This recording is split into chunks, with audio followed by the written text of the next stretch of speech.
In the quiet town of Chestnut Grove, nestled between two sleepy counties in upstate New York, lived the Harroways. John, a successful mortgage consultant, his wife Margaret, a high school librarian, and their three children: Alex, 16, who loved computers and video games; Emma, 13, an aspiring writer; and little Lily, 6, who adored her stuffed bear named Buttons, and had a habit of sleepwalking into her parents' room every night since her last birthday.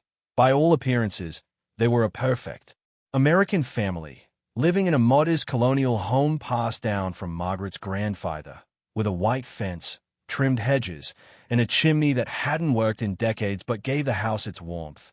Until, in the fall of 2005, something changed. The first call came on September 18th, 11:47 p.m., when John dialed 911 whispering that someone was in the house, but by the time police arrived, there was no sign of forced entry, no alarms triggered, and the family seemed embarrassed, chalking it up to stress and overreaction.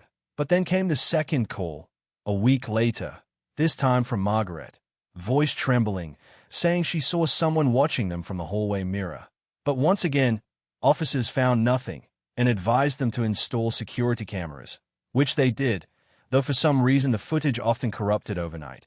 Neighbors began to report strange lights from the house at odd hours, the sound of distant humming, and once, according to one old man walking his dog, he saw someone in the upstairs window at 3 a.m. with a face that didn't look like it belonged to a person at all. Then, on October 21st, a final call was placed, Emma's voice, barely audible, saying, "He's inside. Mom's crying. Lily won't wake up." He came from the fireplace, and when responders arrived minutes later, the house was locked from the inside, all lights off, no signs of a struggle, no broken glass, no open doors, just silence and absence. The Harroways were gone. Searches followed. Media swarmed the scene.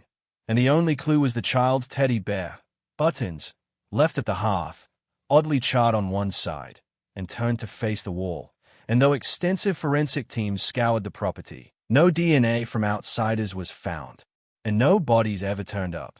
The house was declared abandoned, sold, and resold, each new tenant leaving within months due to unexplainable noises or being watched, until in 2015, 10 years after the family's disappearance, the house was bought by a retired detective named Joseph Rourke, who had been on the original case and never let it go, believing something was missed. And as he renovated the house, he focused on the old fireplace, which had always felt wrong. He noticed the bricks echoed hollow when tapped, and behind the firebox wall, hidden under layers of plaster, he uncovered a false cavity, sealed not with concrete but with what appeared to be a mix of ash and human teeth. And when he broke through, he found a narrow vertical chamber, barely wide enough to crawl into, and inside it were 5 figures, petrified and perfectly preserved in fetal position, their skin like wax, eyes wide open, mouths agape in eternal scream. John, Margaret, Alex, Emma, and Lily huddled together around the bear, which now had no eyes, and in the space around them were long scratch marks on the brick, some reading, "He lives in the walls," and one, scratched by a child's hand, that read, "Don't look at his face." A forensic pathologist determined that the bodies were real, but had undergone no decomposition, almost as if they had been paused in time, and that death occurred from extreme psychological trauma, not physical injury. The fireplace cavity, when scanned with LiDAR, revealed a serpentine shaft winding downward far deeper than the house's foundation. But all probes and cameras sent into it returned static, or simply vanished. Rumors spread that something ancient had been buried under the town centuries ago, an entity tied to early colonial witchcraft, known in apocryphal records as the Hollow Guest, a spirit that only entered homes where it was invited by fear, often through mirrors, crawl spaces, or fireplaces. And once inside, it fed not on bodies but on presence, absorbing a family into a pocket of darkness where they remained conscious, looping in their final moments eternally.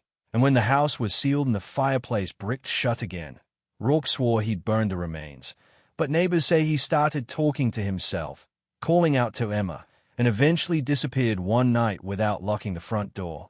And now, the house remains boarded up, though lights are sometimes seen flickering behind the windows. And if you stand close enough, some claim you can hear scratching in the brick and the faint sound of a little girl's voice whispering, "He's still here, waiting, and I still have buttons."